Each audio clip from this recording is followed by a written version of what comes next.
Hey there, everybody. It's Forrest Arnold with Men Thrive Past 50.org.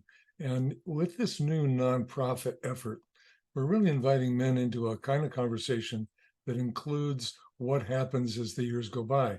Well, what happens is some things physically, there's some mental changes, there's a story that each of us tells inside that actually can be either energizing or it can be kind of demotivating. I'm going to share with you some ideas from an outfit called MEA, which is the Modern Elders Association. And these guys are doing some really good work. I would suggest anybody tune in. And what this has to do, it has to do with some myths about retirement, some stories that people might tell that really may or may not be right and may or may not be accurate. So I want to share this with you and then invite you to consider, because it says no matter what your age or the profession or where you are in your life, when the work that we do every day comes to an end, retirement can be one of the biggest transitions in our lives. This is the list of the top 5 myths of retirement that require reframing that narrative to create a plan for more joyful wellness and a sense of community in retirement. Number 1, retirement is the golden ticket to easy street living. Well, while retirement is often pictured as a time of leisure, in reality, it's one of the most difficult transitions. And studies have shown that there's often a honeymoon period of maybe 12 to 18 months after someone stops working, followed by a struggle to manage the abundance of time. And then waves of grief may sometimes even follow from the shift of identity. This transition can be the best years, but may also require some inner reflection to experience a different way of life. Number 2, my best years are behind me. Really? No, let's not go. In the last 100 years, we've been granted more than 30 years of extra life. Now, what do I mean?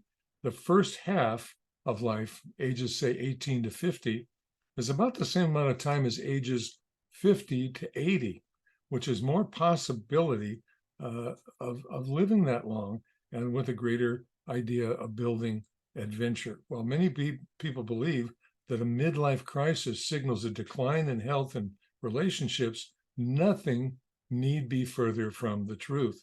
Studies show that the U curve of happiness increases actually as we grow happier with each decade. Now you see me with my Vietnam veterans hat on today and my Vietnam combat vet tag here, and this is a symbol of what I do professionally with folks to help them have a gauge in where they are in their life.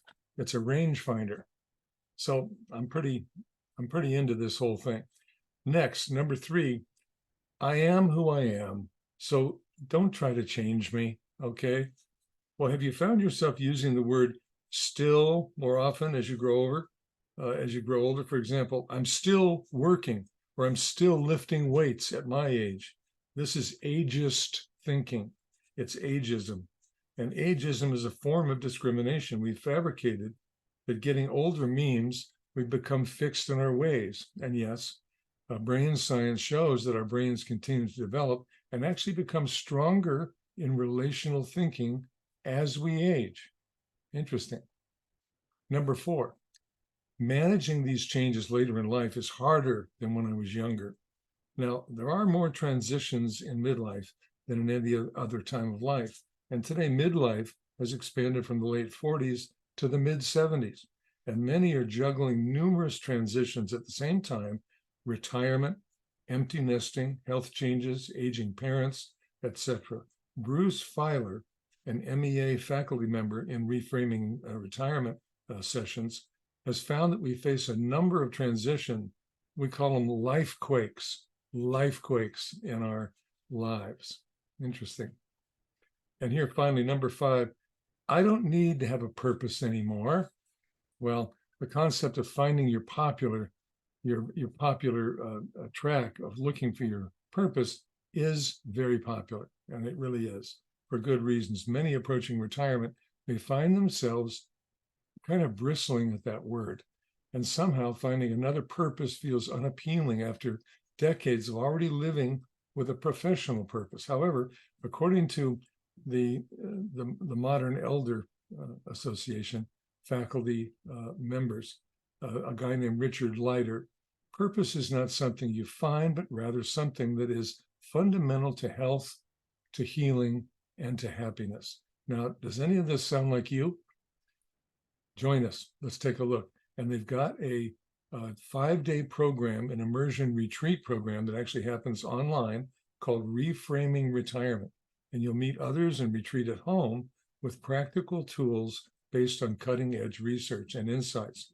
Number one, understand the stages of transition related to retirement. Number two, develop a roadmap to access the many aspects of growth that you'll find ahead. Number three, learn simple habits and strategies to flourish in health and in relationships. Number four, reflect on what brings you meaning and how to become more purposeful in your life. Sounds good. That's what the Ageless Path is all about, and that's certainly what our work is in Men Thrive Past 50. And finally, to craft your regeneration roadmap to redesign and ignite your future. Elevate and design your next steps. And if you want to be counted in on this, this course includes 5 days of content and 3 90-minute interactive live sessions during the week. Join us in Reframing Retirement on August the 28th to September the 1st. And I'll follow up this with another memo and with another recording that gives you the details on how to sign up. Thanks so much. It's Forrest with you here in menthrivepast50.org. Thanks a lot.